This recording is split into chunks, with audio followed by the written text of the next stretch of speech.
Coming up, This Indian Kid is a new book for young readers. Indigenous men from the Bannock people are once again testing their strength and endurance in a warrior challenge. And we try to make sense out of Washington from politics to another government shutdown. Join us for these interviews, plus headlines from the ICT Newscast. This program is made possible by the Corporation for Public Broadcasting, a private corporation funded by the American people. Arizona State University welcomes 3,500 Indigenous students from Arizona and across the nation. It serves one of the largest populations of Indigenous students among U.S. colleges and universities. We created a sense of place for tribal nations to create futures of their own making through community outreach and research, taught by world-class Indigenous faculty where they see a reflection of themselves and their experiences. Find community at ASU.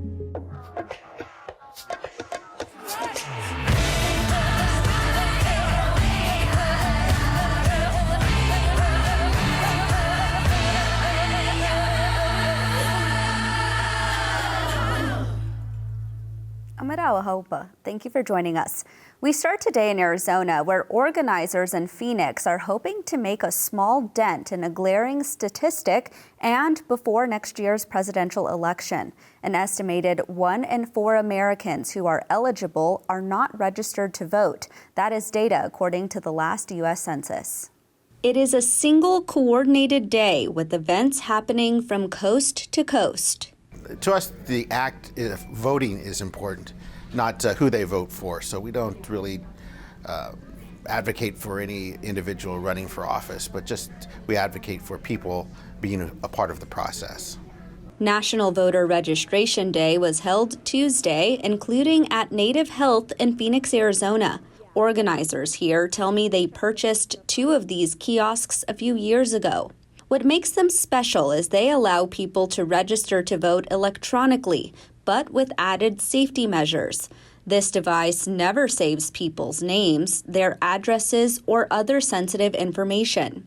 Native Americans have only been allowed to vote starting in 1924. Now, that may seem like a long time ago, but it was only 2 years before my grandfather was born. Even though many in Indian country have similar family stories, data from the Native American Rights Fund shows there are over 1 million eligible Native American voters in the U.S. who are not registered. That comes as Native voters have huge potential to decide many major races in key battleground states like Nevada, Minnesota, and Wisconsin. Being the last group of Americans to have the right to vote, we feel like it's very important to have our community address public policy through voting and understanding that that's where decisions are made, and without registering, they're not going to be part of that process. Reporting from Phoenix, Arizona, Aaliyah Chavez, ICT News.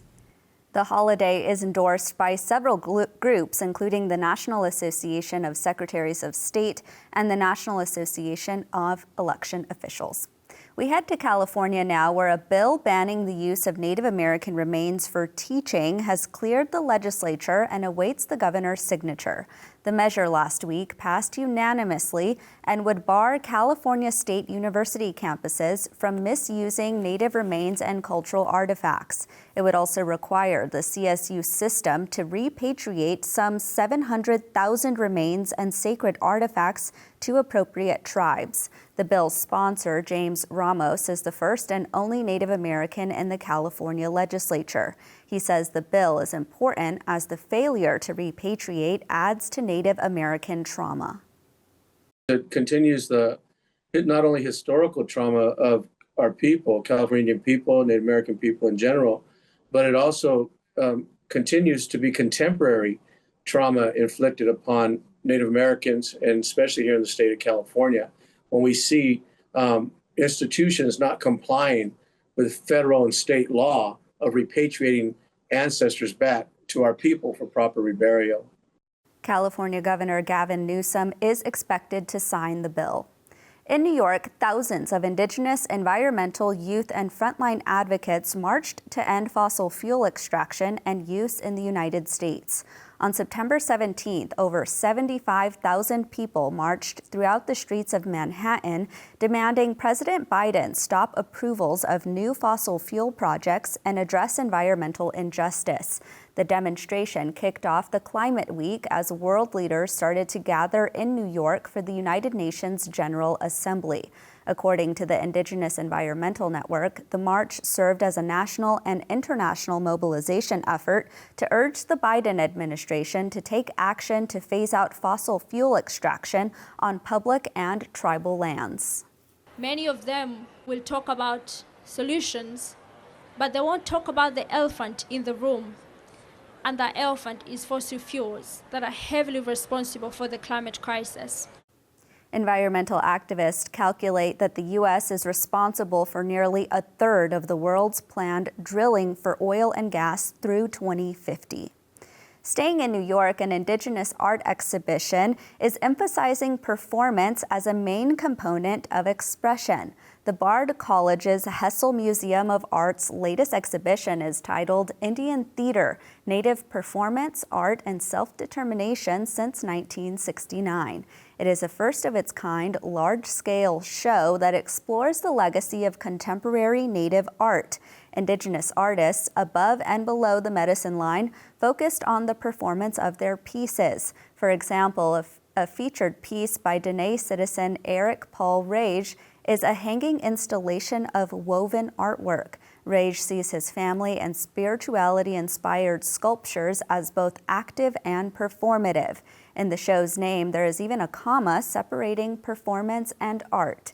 Curator Candace Hopkins of the Carcross and Tagish First Nation suggests that performance is essential to Indigenous art. She added, perhaps it can also be a component of everyday living that allows Natives to reveal parts of their identities. And those are the headlines for the ICT Newscast.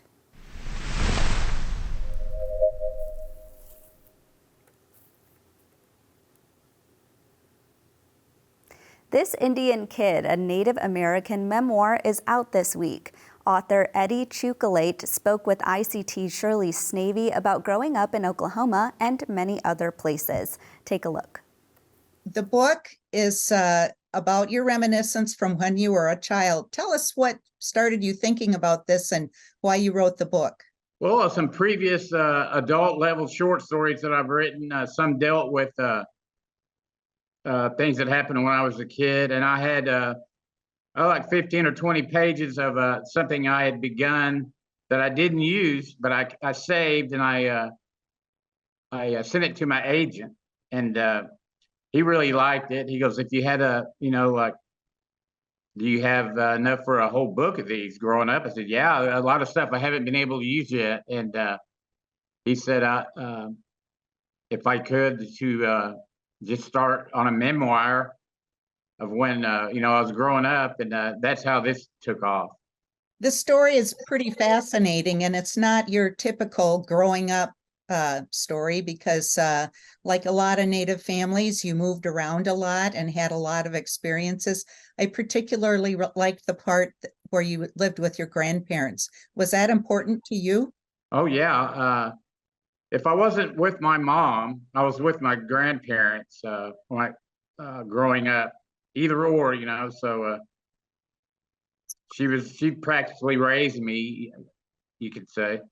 It seems like the spirits were guiding you, like the Great Spirit was guiding you through your life, because you described some things that you must be embarrassed about now. Yeah, but I put it in the book. You talking about destroying the band room, maybe? Yeah, I'm talking about destroying the band room. Well, you can't make yourself, come out looking squeaky clean, because everyone knows they're not squeaky clean. So, and at one part in the book, there was nothing really. You read a lot of books like I survived being beaten as a child, or my parents were severe alcoholics, and there's none of that in there. And he said, no, you don't have to worry about everything, bringing out all the bad stuff. It's just people like to read about good moments too. I enjoyed reading all the different adventures that you had when you were young. And this is for young readers, I imagine, about middle school. Would you say, is that what the intended audience is? I'd say 7th grade and up, even into an adult. There's a lot of adults that have been reading it lately. People I've sent advanced copies to, and one of them, he said, I was halfway through when I saw that this was supposed to be a kid's book. So the language and everything is pretty much the same, vocabulary and everything. I didn't change for that. All that changed for was stuff that I would actually write about, like for an adult book. I just left stuff like that out. I didn't try to write around it or tap dance around it. I just left stuff like that out. Knowing that you have grown up to be a successful adult in spite of what I guess I'd say is kind of a troubled childhood. Would you describe it that way? Yeah, I wouldn't say it was idyllic or not without, bumps along the road.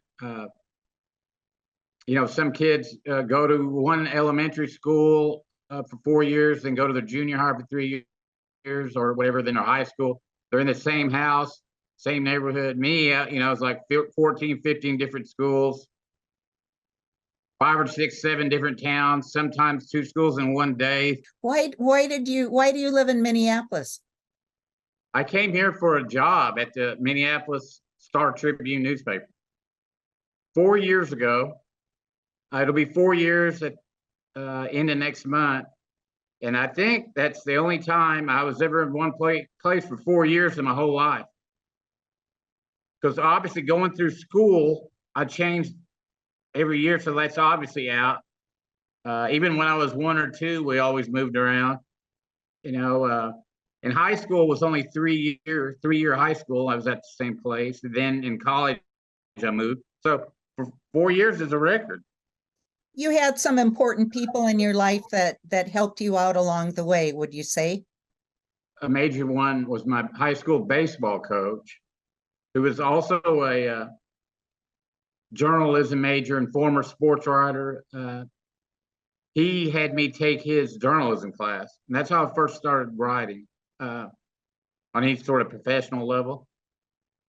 And he saw that I had a knack for what was going on, and he set me up with the local paper right off the bat, and that's how I started my sports writing career. But if it wasn't for him, I don't know, that probably never would have happened. So if there are takeaways from this book that you want to make sure that that people read this and something that they can take with them, what would that be, Eddie? Getting second chances in life, and just because you've hit a stumbling block along the way doesn't mean that your life has to go down a certain path. There's always room to recover and stay on the right path. This Indian Kid, a Native American memoir. Eddie Chocolate, thank you very much. Thanks a lot, Shirley.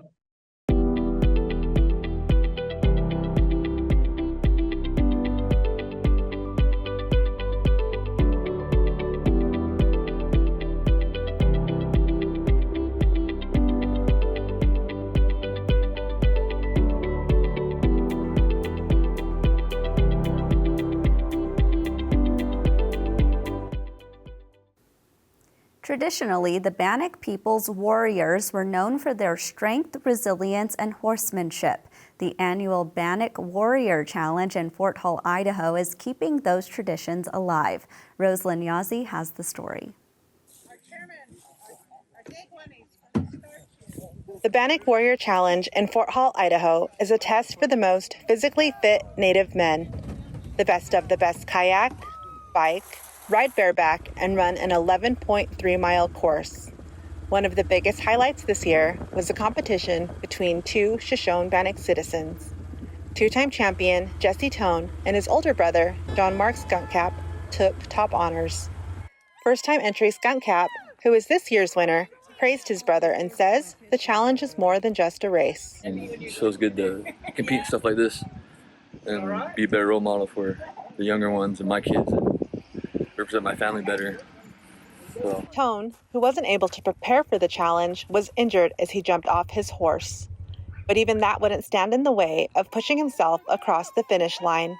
The past champion says he takes pride in the challenge because it's a chance to show his skills. To show my physical abilities. It's a challenge.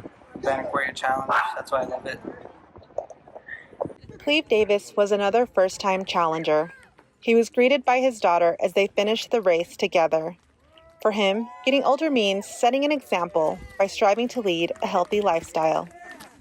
because I couldn't do it by myself. I had to have my wife, my cousin, my dad, my mom, and I want these little kids to see that, like we coming together as a family to do it, and something that's positive and something that they'll remember. Louise Dixie is the director of the nation's Language and Culture Preservation Program. She's excited to see participation grow and looks forward to seeing it carry on in the future. So in Bannock we say Bannock Nazui, meaning Bannock strong. So our warriors are just that.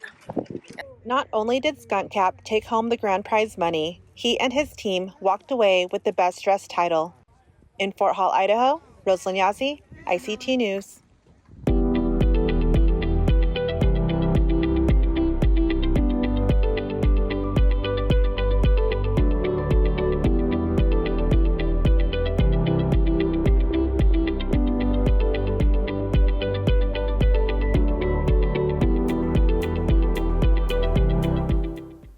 There is a lot going on in Washington right now. First, Congress is days away from shutting down at least some of the government. Then across the country, candidates are starting to test their messages for the 2024 election. And if that's not enough, a major rally last week in front of the White House sent a message to President Joe Biden demanding the release of Leonard Peltier from federal prison. Here to talk about all of that is ICT regular contributor Holly Cook-Macaro. She's the founding principal and president of The Angle, and she is also a board member of Indig Public Media, the parent company that owns ICT and the ICT Newscast. Welcome back, Holly. Let's start with Congress. Representative Dusty Johnson from South Dakota, who is regarded as a moderate Republican on Capitol Hill, had strong words for the prospect of a government shutdown. Let's watch. Shutdowns are stupid. Shutdowns don't serve the interests of this country. We need to do everything we can in a responsible way to avoid a shutdown. And then we also saw this statement from another Republican representative, Nancy Mesa of South Carolina. I won't be supporting a short-term CR. I'm not going to support a CR period. I'm not going to, I never have. Both Republicans and Democrats alike created the problem. They need to fix it. That means cuts in spending. So until that happens, I'm out. Holly, you know the politics. Are shutdowns stupid? I really think that what we saw there was an example of what Speaker McCarthy is having to deal with in these factions of his party. And having watched these shutdowns or brinkmanship in approaching a shutdown deadline over the years, I don't think they're in anyone's best interest, particularly the party who is the majority party in the House, and it usually reflects worse on them. So I guess I don't want to use those strong words. They're stupid, but I think it's not the optimal way to govern. I want to ask you about federal spending. More than 2/3 of federal spending is mandatory, and even more when you add interest on the debt. So when politicians are talking about spending cuts, they are really focused on a small portion of the budget, yet it has huge implications for Native American communities. How do we get this complex idea into the political conversation? Well, I think it's part of the overall education that Indian country, tribal leadership, tribal advocates have to do with each new Congress. The entire House of Representatives is up for re-election every 2 years. We always have new members. And I've said this before, whether they have tribes in their district or not, they are voting on our issues, whether it be a policy issue or funding for law enforcement in Indian country. So part of that education is educating these members about the direct federal relationship tribes have and with the federal government and the trust and treaty responsibilities that underlie those funding obligations. So it really is part of the constant education process that we have to go through as tribal advocates, and for those those tribal leaders who play a huge role in this. What are the politics if this shutdown goes on for, say, a couple of weeks or months? Well, the politics on it are really, at the moment, the Democrats are sitting back and really letting Speaker McCarthy just flail as he tries to bring together these very disparate factions of his party in terms of where their positions are. I think everyone agrees that a shutdown seems certain. The real question only is how long will that last? The White House has said, we're not throwing you a lifeline. You go ahead and move forward. House Democrats are really they're watching a couple of things. They're sitting back and watching this play out with Speaker McCarthy's efforts within his own caucus. They're also watching to see whether a motion to remove him from the speakership gets filed next week, which some in his party have threatened to do if, in fact, he cuts a deal with Democrats to get a spending bill across the finish line. So all of this seems very it's almost like kindergarten, right? How do you learn to play nice in the sandbox? But right now, there just seems to be no middle ground in terms of where Speaker McCarthy can fall and get a spending bill passed. And House Democrats are trying to figure out, well, do we throw him a lifeline on preserving his speakership? And then really just sitting back and watching this. It's not even really a chess game, because no one's moving, right? It's the whole House just seems frozen in terms of what their positions are. Holly, I think a big question on many people's minds in Indian country is how quickly we would feel the impact of a shutdown on tribal nations. One of the biggest examples that we would formally use in a situation like this would be the effect on the Indian Health Service. We would immediately feel those implications. We're at the end of a budget year. Funds have been spent down, but because the advanced appropriations authorization was passed last year, we don't have that on the table. What we will see is an immediate impact on federal employees, both in the Washington, D.C. area, which has a significant number of Native American employees, and employees on the ground in our reservation communities who are federal employees. So we will see those impacts, I think, in terms of employment. Spending levels, as you know, it doesn't mean that the spigot is cut off when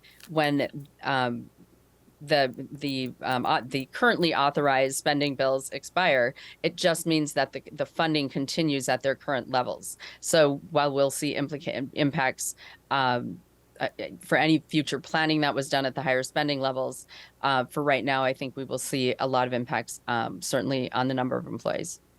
I want to switch gears and talk about Leonard Peltier. I know that there was a huge rally that happened last week. Tell us about that. Yes, last week there were hundreds that gathered in front of the White House to bring attention to President Biden and his administration about Indian country's request and support for clemency for Leonard Peltier. It was September 12th, the day of the rally, was his 79th birthday, and he has been in prison. It will be 49 years in March. So this is part of an overall effort. It was a partnership between Amnesty International and Indian Collective, and then joined by many other allies and supporters, which you saw show up outside of the White House. It began with a march down Lafayette Park, and then ended with the planned arrest of 35 of the supporters, and those arrests were part of an overall effort to amplify the message about the need for justice for Leonard Peltier as he approaches his 49th year in prison in a maximum security facility in Florida. You mentioned those arrests, and they included some big names like Indian Collective CEO Nick Tilson and president of NCAI Fawn Sharp, but I hadn't realized those were planned arrests. Yes, they were also joined by the head of Amnesty International USA, Paul O'Brien. He was also, and Dallas Goldtooth, who's a very prominent actor, writer, and organizer himself through the Indigenous Environmental Network. All four of them were arrested, in addition to 31 other, some were elected officials and other supporters. So the arrests were planned in terms of knowing that if they didn't remove themselves from the space when requested by the marshals and the police, that they would be subject to arrest. And so that was actually part of the plan, part of what they called the action for that day. So I know there was some confusion in Indian country about the aggressiveness and the arrest, but it was part of the plan. It's a common tactic to help amp up the press coverage and the noise, and to really help spread that message. Well, Holly Cook-Macaro, thank you so much. Yes, thank you, Leah.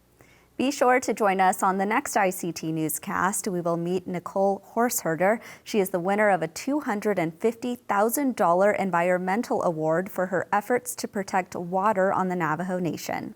And that's a slice of our Indigenous world. For all the latest, visit ictnews.org. From all of us in the newsroom, stay safe, my relatives.